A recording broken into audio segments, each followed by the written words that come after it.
we have, I do believe, overrated a lot of the talent on this team. I just think that part of what makes this team the Dallas Cowboys, America's team, is the hype machine that it is. There's a lot of hype that goes into this team.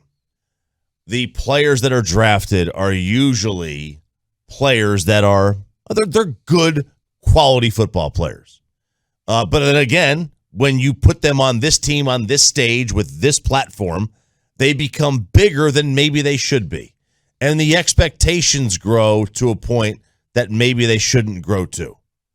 This whole notion that, well, we're the Dallas Cowboys, we have higher expectations than that. No, that's crap. The Dallas Cowboys are closer to the Cleveland Browns than they are to the Green Bay Packers. When you look at all the teams, the longest droughts in playoff history or currently in the postseason, we're on the list with Washington and with Detroit and Cleveland and Cincinnati and the Chargers. Like, we're on that list. We're not on the list of Green Bay and Pittsburgh and New England. We're not anywhere near that list.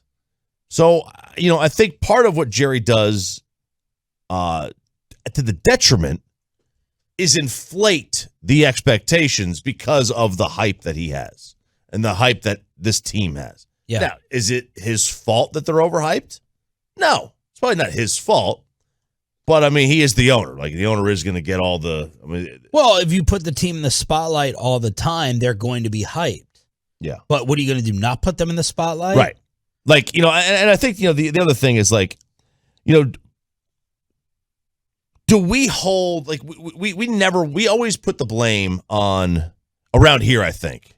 And I think a lot of places do it anyway.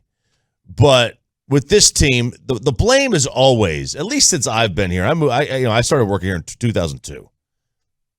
The blame was always placed on the coach.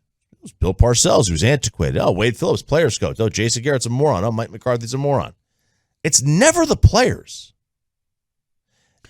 But who's not blaming the players this time? Oh, how much have we talked about? We have spent a majority. We spent a majority of this week talking about the coaching. The coaching didn't prepare him. The coaching did this. The coaching did that. Instead of blaming the players. And I just look at it and it's like, I think the media in this town and the fans are so starstruck by the athletes that they don't want to put the blame on them.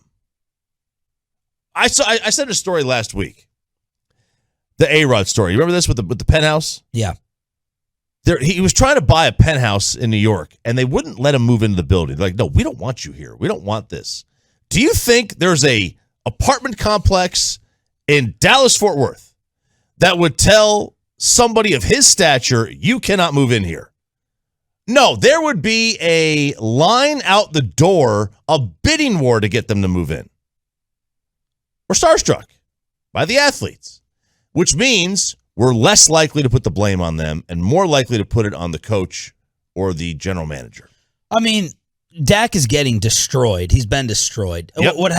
And obviously Kellen and McCarthy are getting crushed. What happens on Monday is you're going to look at, the game and what happened with the number one reason that they lost that football game was penalties, or the top two reasons. Penalties, and they got beaten up. Like I've been saying for years, Minnesota, Dalvin Cook, Denver, this team is a little bit soft defensively, and they get pushed around and beaten up. So they lost in the first half because of that, and overall stupidity with penalties. So I think the penalties and Dak's play have gotten called out. And yeah, you have to look back and say, what did we overrate? We overrated the offensive line. We may have overrated the receivers. Like, we're going to have a lot of CeeDee Lamb discussions in this offseason. He was the next chosen one. We overrated Kellen Moore probably early on. We overrated Diggs. We overrated Gregory. But I don't blame Jerry for any of that. This is still a really good roster of talent. Were they Super Bowl ready? Obviously not. What I worry about with Jerry is not the hyping. It's the culture. I worry when Mike McCarthy blames the referees or when the Cowboys have 15 penalties, if Jerry goes off or he spins it like he does with us on the radio. Oh, well, other teams have game management issues. I wonder if Jerry cracks heads or Jerry looks at the state. Did we get an extra 10,000 in the stadium? Are we good in terms of COVID? How many jerseys were sold? Now, Jerry does care about that stuff, as he should. I would just like to know, and he would come on here and say, you have no idea how much I care and the check I would write and blah, blah, blah. But why didn't he get fixed then? Did you do your part as the general manager to try to get some of these things fixed in terms of how undisciplined your team was? Does Mike McCarthy ever get chewed out by the general manager? What the hell are you doing? What's going on with the offense? Is Kellen Moore the chosen one? Or did Jerry bring him in and say, yo, man, what's wrong?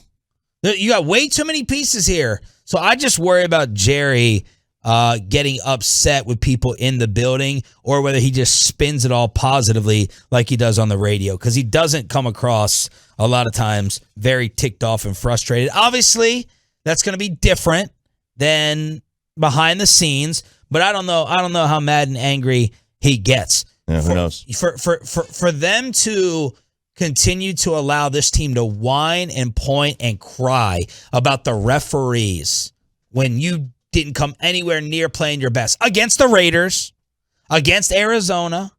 I could see if you played a magnificent game and you got screwed by one call, but the Cowboys got outplayed in those games. That's 3 instances, including Sunday.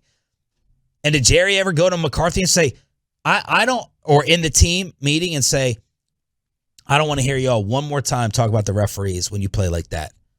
I don't want to hear it one more time. That's what I worry about in terms of Jerry enabling. That's my Jerry blame. Look, I don't know that he would say that. I don't know if he even could say that. I mean, he could, but can you control what your players say to the media? So I guess you could. It's difficult. Some are going to go rogue. They take the lead from the leader. Jerry controlled them standing or not for the national anthem. Yeah, I know. I don't know how he did it. He did. I think here's a good text from Scott and Ennis. People don't want to blame players because it doesn't offer a solution. Yeah, quick fix is, hey, flip a button, change the coach. And that's another great point. That's a great point because, and Matt Gangle said this years ago, what are you going to do? Fire the player? You can't. Yeah. You can't in a cap league like this. Randy Gregory, should he have been benched at some point in time in that game? What are you going to do? Money dictates. Why is Zeke still on the field versus Pollard? Money dictates. You can't just cut because of cap ramifications. You're stuck with the player. Everyone keeps tweeting me, what would you do with Dak? What would you do? What? Nothing. You're not doing anything. I'm not ready to give up on him right now anyway, but you cannot cut him. You just can't do it in a cap league. And look, there's a reason that the title is called head coach. The head coach is going, fair or not. What was the Jason Garrett line yesterday that Hellman said? It comes with the dinner. So that's the way it is. You're the head coach of the Cowboys. That's what's going to happen. But this was still, did we overrate it? Yeah, in some areas. But we underrated Micah Parsons. We underrated, before the season, what Diggs was going to be. This is a really good football team in terms of the talent. So Jerry, Steven, whoever picks them, Will McClay, I think they deserve credit for that. I mean, where's this team? Yeah. Where are true we can say, are these guys elite in certain areas? Where are the true weaknesses of this football team? Like a blatant weakness. We said D tackle before the year.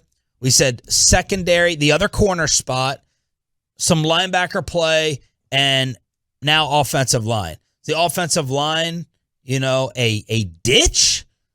Is the offensive line completely hold you back? I don't know, but all around in a cap league, this was a very good roster. Where's the weakness in this team? Sean, take your index finger. Point it to your head. There you go. Oh, what? Football IQ? There's your weakness. Oh. I mean, look, there's not a whole lot of holes. There's not. Blew your mind. By the way, McCarthy, end of season presser at 2:00 today. The Cowboys just announced that right here on the Fan. It's funny. Their defense is kind of like the organization as a whole. Their defense this year, it was flashy. Yep. But it necessarily didn't do the little things all the time.